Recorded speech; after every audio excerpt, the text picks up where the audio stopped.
The government continues to oppose this bill, but given that it has passed to committee stage, I beg to move the government amendments. First of all, Government Amendment 22. As the Secretary of State set out earlier, the government has no choice but to improve this bill and limit its most damaging effects.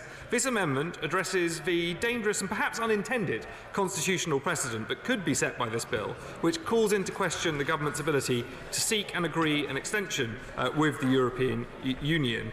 Using the royal prerogative. It is a well-established constitutional principle that heads of government are able to enter into international agreements without preconditions set by the House, which constrain their ability to negotiate in the national interest.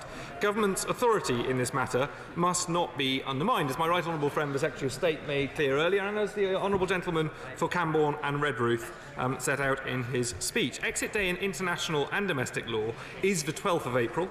There is a real risk created by this bill that we could be timed out and unable to agree an extension with our European partners and implement that extension in domestic law.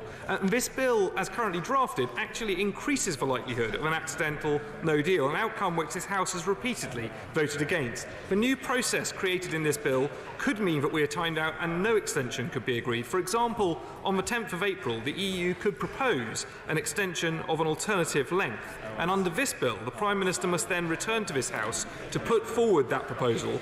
But by 11th of April, by the time this House had had time to consider that, the Council would be over. We would need to confirm UK agreement to the EU proposal and get an EU Council decision before 11 p.m.